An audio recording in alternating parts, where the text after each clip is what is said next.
Hello everybody, welcome to Muskoka Elite Cheer and Tumbling. Welcome back to any of our athletes who are coming back from our first season, and welcome to any new prospective athletes that might be considering our program for next year. My name is Tony. I'm the owner of Muskoka Elite Cheer and Tumbling here in Muskoka, Ontario. COVID-19 has changed the world, and we are moving to adapt and pivot our programming for next year in light of what's happened to try and put together a program that is going to work through the season and that will give us the opportunity to form teams and train as best we can until we're allowed to reopen fully and return to regular training. Below you'll find 4 phases that we plan to move through based on the guidelines from relevant health authorities and from the government that will bring us back to full training on some sort of fixed timeline. Now, the rate at which we move through those phases will be determined entirely by the relevant health authorities, by government guidelines, and by information that we receive from our provincial and national sport organizations.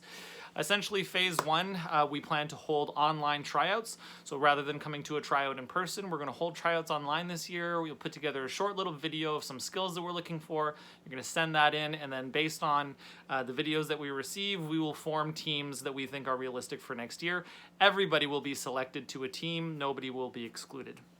Once you've submitted that video, deadline for that is June the 8th. We will post rosters for those teams on June the 15th, and then we will begin training our athletes in the middle of June, and we'll start with some virtual training. So we'll be doing some strength, some conditioning, flexibility, working on our jumps, so on and so forth, team bonding activities. We'll be doing that online until we're allowed to move that outdoors. Phase 2 involves taking that virtual training and moving it to a safe outdoor space whenever it's safe to do so, and we'll continue working on some of those individual elements in an outdoor space, maintaining physical distancing. Once we are cleared to move some of that training indoors, we'll move some of it indoors, likely still maintaining physical distancing and still working on individual elements, and that will be phase 2. It's very likely that that will take us through the balance of the summertime. Once we get into the fall, we'll move into phase 3, where we may begin introducing some limited contact elements. Stunting in pyramids is a very high contact element of what we do in cheerleading, and so we will wait for the relevant health authorities, for the government to give us the clear to return to some limited contact training in our practices. And then once we get to the place where it's safe to do so, we'll return to regular training where we'll have full contact. We'll be able to train stunts and pyramids and so on and so forth. These are the steps that have been seen in other countries like Australia that have managed to keep their caseload down and have actually begun returning to training. And so it's likely that we will follow the same sorts of steps here in Canada, although it looks like it will be on a much longer timeline. It's very possible that we won't be able to begin stunting or doing pyramids until later in the fall. It could be October, it could be November, it may even be December. We don't know at this point.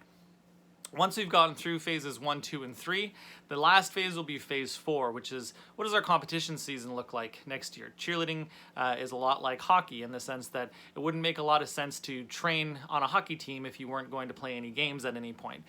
With cheerleading, we train in cheerleading because we want to go to a few competitions. So our competition season is very much tentative. It's up in the air. The landscape of Canadian cheerleading has changed drastically this year.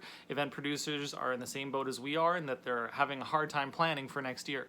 And so we will take a very flexible approach to our competitions next year. We will select 2 or 3 competitions based on what's available and based on what families are able to afford and what we can manage as a program, and that will come down the pipeline as the winter of 2021 approaches. Below you'll find lots more information about the phases of return to play at Muskoka Elite, and you'll also find a link to tryout, which will take you to our tryout page, and there you'll find a lot more information on how you can submit a tryout video, what to expect next season, and our information handbook will be published in the coming weeks. Thanks very much. If you have any questions, please email me, Tony@muskokaelite.com, or you can send us a message on our Facebook page. Talk soon.